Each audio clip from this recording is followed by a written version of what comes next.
11:59 is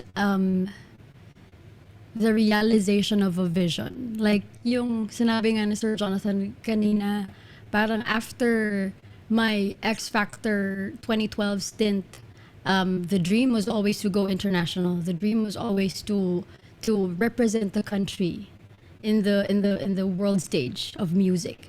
Parang ganun. And now, after 9 years, I get to release 11:59, which is my first international single. So parang yun nga, it's the realization of a vision. The realization of a dream. Parang ganun. It's something that I'm gonna remember for the rest of my life. Thank And you. I And love I'm your fur sorry. coat. Oh, thank I know, you. I was Ano, just gonna say. it's funny because it's only fall here. Fall pa lang dito sa San Diego, but it's gotten cold, honestly. And sorry for the background noise or people leaving the film festival. I'm in my car actually. So my follow-up question is, with someone whose career trajectory is clearly being interwoven, talagang masarap, it's been such a fun journey watching you really parang blossom out of your shell, Thank you. reaching your 10 years. I'm actually curious, KZ. You've talked about your processes a lot, and actually, would you mind like diving into details on some of them, because a lot of your songs are very tagos sa puso. Unang note pa lang, unang woo, parang ay may there's something. Would you mind like maybe take it through us like what rehearsal process for you looks like to get into that flow state for you to convey the heart of your song? Thank you. Um, Preparation is key. I think every time people say na you look so confident on stage or you don't look like kinakabahan ka when you're on stage, I think the reason is because I'm not, hindi siya dahil cocky ako or ano ba yung tawag na to, yung hindi siya kinakabahan kasi wala siyang takot. I have fears, but I think the reason why people think or people see that there is confidence in me whenever I perform is because I have prepared. I did the work before I went on stage. So ibig sabihin nun, when I'm asked to sing a song, especially when it's a song that's not normally part of my repertoire, I always make sure na I have the study. If the study is gonna be coming from someone else, or if they ask me to do a rearrangement, I always make sure na I talk to my musical director. I-discuss ko lahat ng parts ng kanta. Walang part na maiiwan. Walang part na hahayaan ko na lang na pwede na yan. Kasi for the people who really know me, alam nila na I hate the term pwede na yan. I am a firm believer of kung gagawin mo yung best mo. Kung hindi mo din gagawin yung best mo, wag mo nang gawin. Ganun ako. And sometimes it's not good because syempre hindi naman perfect ang lahat ng bagay. So ayun, what I do is I always make sure I have the study. I'm a visual learner, so I make sure na pag may lyrics, sinusulat ko siya. Nagsusulat ako, may mga notes ako, may mga symbols ako just to remind me, okay, this part, pause. This part, kailangan mo like 2 bars before the next line. And then this part, ganito, ganyan. This part, modulation, ganyan. So, hinihimay ko talaga lahat. And although I love being spontaneous during my performances, I make sure na meron akong solid arrangement, vocal arrangement. Just so when I'm on stage and I can't be spontaneous because there really are moments na parang wala kang maisip because minsan sobrang pagod ka or wala ka lang talaga maisip. I make sure na I have an arrangement na pwede kong balikan pag nagpa-perform ako. Ganun akong klaseng tao because I don't want people to watch me perform and see that I'm thinking while I'm performing. Kasi parang feeling ko kasi doon nagkakaroon ng disconnect. When people see that you're thinking during your performance, ibig sabihin hindi ka lunod dun sa kanta. And when hindi ka lunod dun sa kanta, hindi ka nakaka-connect dun sa kanta. So hindi mo matatranslate yung mensahe na hinihingi ng kanta dun sa mga manonood mo. Kaya pag nagpo-perform ako, I don't even think about what I look like during my performance. Minsan parang tanga nakatingnan, but I don't care. If the song asks for me to do a stank face during performance, I don't care.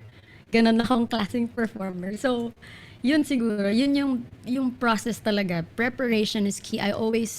And I always share this to the youngsters na pag humihingi ng mga advice, ate, what advice can you give us? Para ganito, yun, preparation is key. Never mo isipin na kahit magaling ka na, kaya mo nang iwing yan. Hindi. Preparation is key. Talaga. Madam, maraming salamat sa masterclass. Pati talaga, I just want to say that you really brought out a very important point in foundation, having a solid plan prior to coming, because if you don't have yourself together, then how can you break? Like, paano mo mahihima if you don't have nothing set in the first place? Yeah. So, Yes. maraming salamat. And we Perfect. can't wait for your album, whatever that is. 10 years next year album. Pero Thank you. maraming salamat.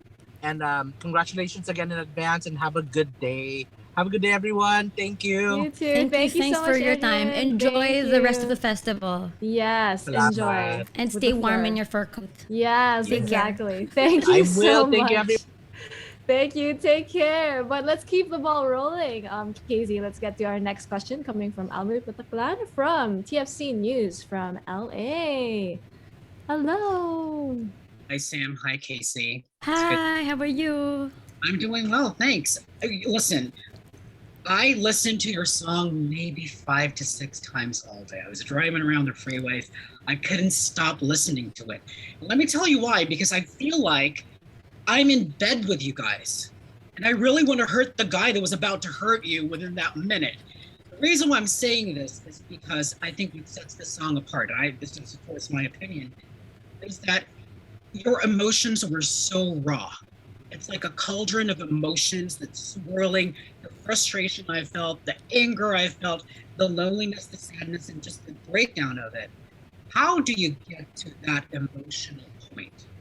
Because your performance, the song is great, but it's a song. You delivered it with such emotion and power. How do you get to that point, and how was that collaborative process to get you to that point as a songwriter? Oh, what a beautiful question. Pang Miss Universe yung question. But I think I was just honest with myself. I just showed my vulnerability through the song while recording the song. Kasi di ba minsan yung ibang mga singers, they are conscious about how they should sound like, or how they should sing this particular part, or okay, sa part ko, I have to like do a run that's super complicated that people will really have a hard time doing when they cover the song, ganyan, ganyan. But I think to become an effective interpreter of a song, you have to really immerse yourself in the song. You have to understand the song. You have to understand what the song is asking from you, because you're only the teller of the story. Ganon. Lalong-lalo na ako, I write songs, but most of the time I sing other people's songs, or songs that were written by other people. And I respect that these songwriters wrote the song nang may pinagdadaanan sila. And I make sure na I know what the story behind the songs, para alam ko kung paano siya ikwento. Parang ganun. I think yun yung reason why I was able to really tap into my emotions, because I understood what the song needed. I understood what I had to do to make it an effective song. Na the main goal was to make the song shine, and not for me to impress people with what I can do with my voice. Parang Well, ganun siguro.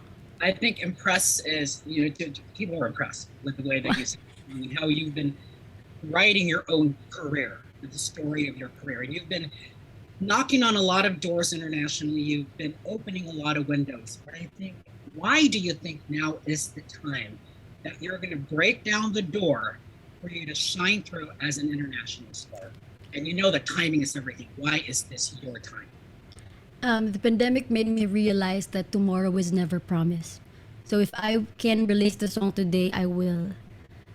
Because yun nga, yung mga pangarap mo sa buhay, if you don't do something about it, they will stay as dreams. walang mangyayari.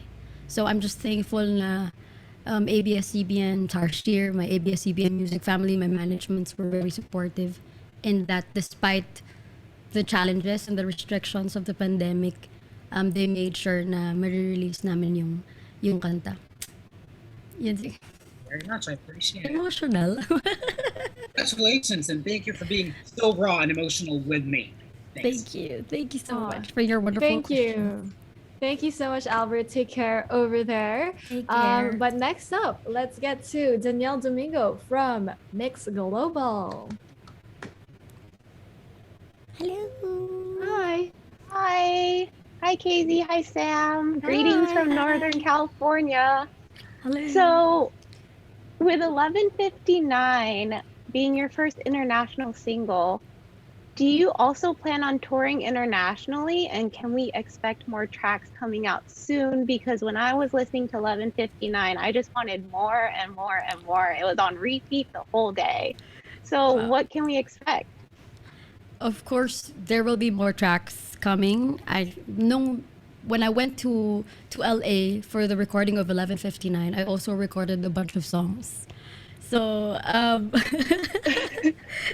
during that same week, I think I recorded 4 more or 3 more something. So am I allowed to say that? Nasabi ko na. It's Oh, well. expensive. There are more songs coming, and for tours, I think the only thing that hinders me from going on tour is the pandemic. So when all this blows over, I think definitely we'll do a tour. I'd love to do shows for our kapamillas out there, and for everybody, for everyone who just wants to have a good time and listen to songs from yours truly. I'm so down. As in, sobrang I'd love to do it. Antayin na lang natin na medyo umokay na yung pandemic at magkaroon na tayo ng go signal to travel and to do shows abroad. But yes, I will definitely do that. Pag pwede na. And more songs are coming. So, watch out. Can Stay you tuned for give more. Can you give some timeline of when we can expect more songs coming? 4 p.m. Okay. So times. No, it's a joke. No timeline yet, but you just have to make sure to follow all the social media accounts of Starshare and ABS-CBN for updates. 11:59 na muna. The focus Right, is on yeah. 11:59. So since we're focusing on 11:59, the song talks about running out of time, and we all run on Filipino time, right? So is there something you want to do now that you wish you had more time for? Spending time with my family. Before the pandemic, I would always talk to them through FaceTime, but I don't usually get to go home and visit them in person because they're in Mindanao and I'm in Manila. And yun siguro. If I had more time, I'd spend more time with them. The pandemic taught me a lot, especially in, making sure that your top priority are the things and the people that truly matter. And then my last question is 11:59 falls under a unique style of KZ as an artist. How would you describe the side we hear in 11:59? Sorry, internet ko ba to? Sorry. Pardon, can you? Yeah. So 11:59 shows off your many styles and sides to you as an artist. What side do we see when we hear 11:59 and KZ as an artist in this track? 11:59 is actually the closest to who I really am as an artist. Out of all the songs I've released in the past, this I think is the closest to who I really am. Parang ganun. This is really what I want to do with my music. The sound that I want to release out there. Ganun. Yun siguro. It's soul music. Yan. Well, we can't wait to see you over here soon. Hopefully soon, very soon. And till then, we'll be waiting on more music from you, KZ. Thank you and Thank you, congratulations. Daniel. Ingat ka Thank dyan. Take care. you. See you Thank you. soon. Thank you so much. Thank you so much, Daniel, for your questions. Gusto yung pasabog mo, no, KZ, with tracks coming very, very soon. I love it. We have so much to look forward Inaantay to. ko na may magtanong. So, the song is called 11:59. Why not 12? Oh, oh, yun guys, to all of our media friends. Now you know. Ngayon pa lang po, I don't have the answer. There you go. Okay, at least no, na-clear out na yun. So if you have that question, strike it out of your question list. But let's get to our next media friend coming from the US as well. So we have Rhea Paulos from Hello Rhea, Kumu US host. Hello, Hi. Rhea. How are you? How are you? I'm good. Well, greetings from the San Francisco Bay Area. It's so exciting to be here, and congratulations on the release of 11:59. Thank you. You're welcome. So, I've been listening to your music for a couple of years now, and I love how your sound and style has evolved over the past 8 years. But I've been wondering, what was the process of you finding your own unique sound, and how does the evolution of both your style and music to the person you are today and where you are at this period of your life? When I was younger, I used to be a power belter. I'd sing Regine Velasquez songs or Celine Dion, Whitney Houston, the big songs, the songs you always hear when you watch singing competitions. But when I was in high school, um, I got a polyp on my vocal cords, and that changed everything for me. I'm not able to hit the high notes I used to before, and I almost stepped away from music altogether because I didn't want to disappoint people because they always expected me to sing the big songs, and then when I sing the songs that I rearranged, they would always just say, yun na yun. Hindi na pala siya magaling, parang ganyan. So, I almost stopped singing. But then, I discovered artists who did not need to do the big songs to be able to make a difference in music. I discovered Lauryn Hill, Jessie J, Up Dharma Down, Yosha, and that kind of opened my mind that music isn't just about belting and hitting the high notes. Music is about telling your story. And I think that kind of changed my perspective in doing music, and that made me slowly go back to music. I started doing acoustic gigs, and that's when I started to rearrange my music. If there are songs that I really have to do but can't do because they have high notes, I would rearrange the song. And that, I think, forced me to find who I am as an artist now, because I was forced to rearrange. And now, rearranging songs has become my strength. Yun siguro. That's how I found who I am as an artist. And when it came to evolving as an artist, I think it just came naturally to me because I know that for you to grow, not only as a person, but as an artist, you have to embrace change. And that your music should reflect the times. Your music should reflect who you are as a person now. 'Di ba? Parang ganun. So, yun siguro. Kaya my music is constantly evolving. Even my style, even my hair color. 'Di ba? Lahat ng bagay sa akin nag-evolve because I just love growing.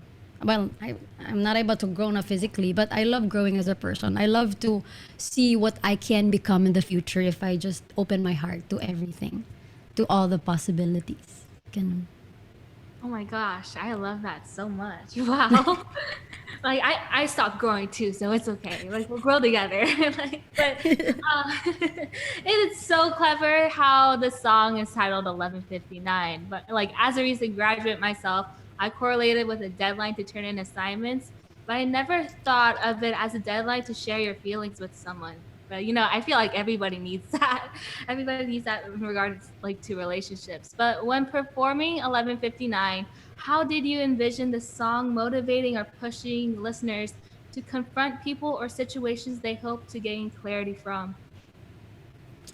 How do I encourage people? like envision the song motivating or pushing listeners to confront people or situations they hope to gain clarity from? Um, I think this will. I think this song will encourage people to just face the problem. Kasi most of the time, mamaya na lang, lalong-lalo na for people who don't usually like confrontations. Parang if there's a problem, they'd rather just keep it to themselves rather than talk about it with their partners.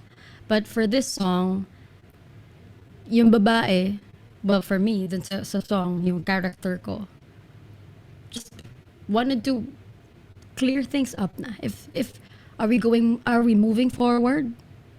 Or are we moving forward together? Or are we moving forward separately? Parang ganun. So, parang this is your way of not prolonging the agony na of the anxiety that it gives you nang iniisip mo kung ano pa yung mangyayari sa relationship nyo. Parang ganun. If you can ask the question now, give the person the ultimatum. What are we gonna do? I'm giving you a minute to tell me kung ano ba talagang nararamdaman mo. How are we gonna move forward? Is it over for us? Or are we gonna work on this? Ganun, parang ganun. Oh, what a beautiful question. Napaisip ako. Parang feeling ko hanggang mamaya isipin ko siya. Oo nga, ano. Parang But what a beautiful question, Rhea. Thank you. And congratulations again. I cannot wait to listen to 11:59 and all your other releases on repeat. Thank you. Thank you so much.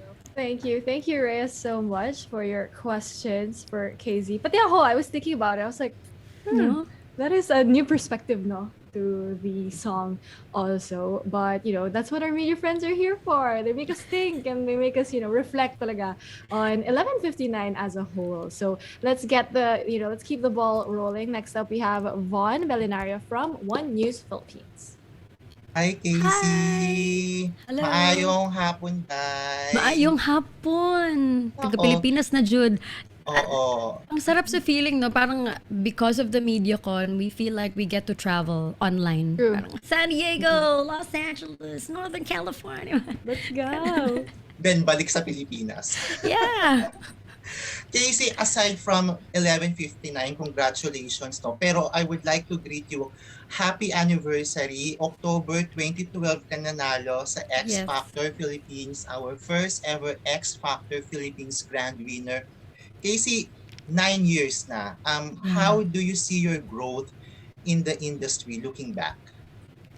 It's been a roller coaster journey. Parang 3 years in, so 9 years, I thought I was gonna go back to Mindanao and just continue my master's degree or something. Parang ganyan. Because I didn't think na may mangyayari pa sa akin dito sa Manila. But God just works in mysterious ways.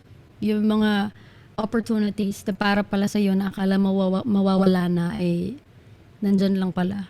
Bigla na lang palang darating in the most unexpected moments, during the most unexpected time, from the most unexpected people. Parang ganun. It's been a roller coaster journey. Ang dami kong mga pinagdaan ng paghihirap, and there were also a lot of victories. And my victories are as important as my lows because lahat yun made me who I am as an artist and as a person today. Parang ganun yun. Sa dami-dami ng mga maling desisyon at mga tamang desisyon, wala akong babaguhin. Parang ganun. Yun siguro. Ay, alam mo, 9 years napanood na. ko. Oo, naalala ko pa yung audition mo nung nakapaa ka. At binoto talaga kita nung grand finals. Thank you. Thank you so much. Quick follow-up Yes, ng yes, Casey. yes. Is the international release of 11:59 a prelude to something more exciting for your 10th year anniversary next year? Maybe. Maybe you guys have to stay tuned and find out kung ano mangyayari. But of course, mas madami pang malalaking mangyayari sa mga susunod na mga buwan at susunod na taon. Ganun. Yes, we're looking forward to that, Casey. Salamat Thank you. kaayo, Day. Thank you so much. Congratulations. Thank you. Thank you, Thank you. Sam. Thank you, Vaughn. Thank you so much. Thank you, And you know, we all Vaughn. know that Take care. Casey is all about growing, of course, and evolving. So we know na after 11:59, madami pa yan. We have a lot to look forward to, guys. But syempre for now, kailangan natin i-savor, no, yung 11:59. But let's get to our next media friend. We have Tristan from What's Up. Hello, Tristan. What's Hello po, kamusta po up? kayo? What's up? What's up? My name is Tristan Paris from whatsup.ph. And the only question that I have is, now that you have an international single, how does it feel? And do you think that you have already achieved your goals, or do you have more goals in life? Ooh. I feel very happy na I get to release an international single for the very first time. And this definitely is not the last. This is only the beginning of my journey. And siguro sa goals, this was my goal years back. Years before this, siguro ito yung naging goal ko. But kasi I'm the type of person na I work on a goal, and then when I reach that goal, I make new goals. Parang ganon. I always make sure that my dreams scare me, because if you're dreaming and they're not scary, it means you're not dreaming big enough. Ganon. So, yun yung goal ko palagi. So, ngayon, na-reach ka na yung goal na mag-release ng international single. Now, the next goal is to release more singles and do international shows and promote music and promote OPM to the rest of the world. Parang ganon. Tapos siguro sa universe naman. And then sa ibang galaxies. Ganon. Thank you so much po. It's really an honor to see you. Thank you, Tristan. Thank you, Parang si Tristan yung classmate mo, no, nahihingan mo ng papel. Sobrang bait niya lang. Super Tristan, nice. naman. Oh, thank you Sige so na much, nga. Tristan. Oh. Thank you Thanks, so much, Tristan, Tristan. for joining us. And bongga yung universe, no? Yan ang goals No, of diba? KZ. Oo. Kasi walang hinihinging bayad ang pangarap. So, dream big. Wala namang bayad. Kung hindi matupad, hindi natupad. But you have to manifest. True Kailangan yan. mo That is so isabog sa true. universe. Gusto mo That is so mangyari. true. Manifest talaga, you guys. That is a very important part of Casey's journey, as we all heard from her story, diba? But next up, we have a question coming from Josephine Bonsol from jobonsol.net. Nasa Iceland siya? Nasa Yes, Iceland gusto na ko naman yan. siya? Congratulations, Casey! Thank you po. Thank you. Thank you I'm so so much. happy for you. I have so many beautiful memories with you. Anyway, I'm so excited for you. And speaking of universe na sinabi ni DJ Sam, siguro, my question is only one. You know, because of the pandemic, music actually saved the souls of a lot of people among us, you know. We are all saved by songs and it's the melody. Sometimes in moments that we treasure and all over the world. Na minsan, I also travel via website, different radio. If you will have a chance to hope, saan mo gusto, where in the world do you think you want your song to be heard? Lahat. Buong mundo, syempre. Everywhere. Lahat ng lugar sa mundo kung saan available ang music. Gusto ko naririnig yung songs natin doon. Gusto ko naririnig yung OPM doon. Yung nga sabi ni Miss Mary, as far as we can go. Sa inner core, hanggang doon. Papaplay tayo ng music. Pero yun po. Mas madaming tao ang makarinig, mas mabuti. Yun. And you'll be No open specific also place. for collaboration, Miss Casey. Yes, I love collaborating with other artists kasi yun nga, like sabi ni Sam kanina, I'm a sucker for growth. So, ang pag-collaborate with other artists also make you grow kasi ang dami mong natututunan sa kanya, and at the same time may mga nabibigay ka din ng mga aral sa mga makaka-collaborate mo. Yan. Congratulations! Thank We're all you. so happy with 11:59 and more to come from Casey. Thank you po, BJ Thank Sam. Thank you. you, Thank you Thank Casey. you, so thank much. you. Thank you so much for joining us from Northern Lights. Oh, Northern Lights. No? Baka doon they'll play it also there, yung 11:59 sa Northern Lights. Parang no? pasabay ng gano'n. Oo, why Northern not? Lights. Light show talaga. Di ba? What a dream. Yan talagang goals. Di ba, guys? But let's get to our next question coming from Albert Brian Avelino from Chicanes Ave. Hey, mabuhay! Hey! Kamusta? BJ Sam, 2Ms. Ayan. Hello! Congratulations, KZ! Thank Tara. you. Thank Oh my you. God. Nakaka-excite kung ano yung mga mangyayari pa talaga. Anan? And feeling ko yung next Grammy Award. O, di ba? Wah! Not impossible. It's very far. Diba? Very far, but not impossible. We will manifest. If not me, another OPM artist will. But Go! we will manifest. Manifest. Surely. Dear, now na parang it's obvious, andyan na yung international career. Talagang sobrang parang ganyan na lang yung distance, ganyan. How has your plans changed na ito na nga parang may panibagong opportunity na dumating for you? The funny thing is, after the pandemic, kasi before the pandemic, OA ako magplano sa buhay. OA ako magplano sa buhay. Like, when we got engaged with TJ ng December of 2019, pinlano na namin yung buong 2020 namin.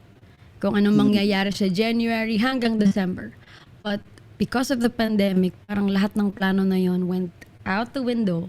Walang natuloy. And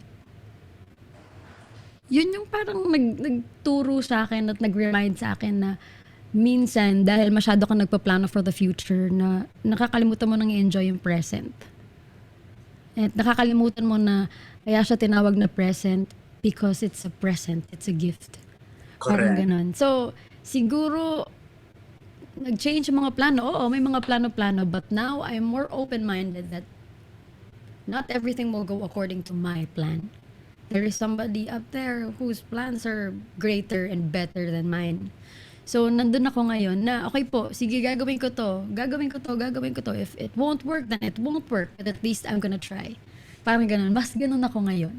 Nagpaplano pa rin, but mas bukas na sa mga pwedeng magbago sa plano ko. Parang ganun.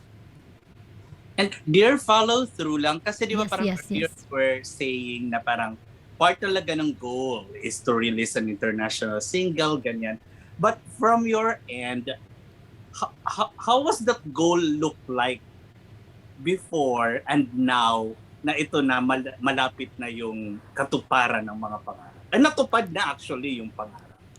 Siyempre yung goal na yun, 9 years before, 9 years before today, parang feeling mo goal lang siya. Na feeling mo, ima-manifest ko lang to, but baka hindi pa siya mangyari. But I think if you work hard towards your goal and you surround yourself with people who really believe in you and believe in what you do as an artist and as a person, magiging mas clear pa yung picture ng goals mo. Siguro yun yung nangyari sa akin na 9 years ago. It was there. I am seeing the vision, but it was blurry. But now na nag-release na ako ng kanta na I'm gonna be releasing 11:59 at midnight tonight, it's becoming clearer. Ganun. Yan siguro. Congrats, dear, and thank you so much for the inspiration. Thank Thank you. you, Thank Casey. you. Thank you, BJ Sam. Thank With you. 2 M's. Yeah. Thank you so much for your questions. No? And grabe talaga. We are all so excited for you, Casey, of course, with like the manifestation of your dream. No? 9 years ago, medyo blurry pa. Pero nandito, very clear, 2020 vision.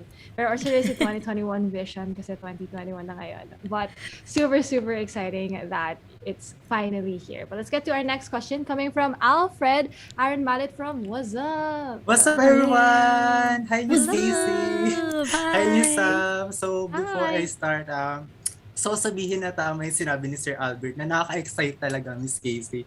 Nakaka-excite yung mga susunod na mangyari, nakaka-excite yung journey na dadaanan mo po as a singer. Gusto ko po sabihin na congratulations po ngayon pa lang kahit po sa mga susunod po na success mo sa buhay.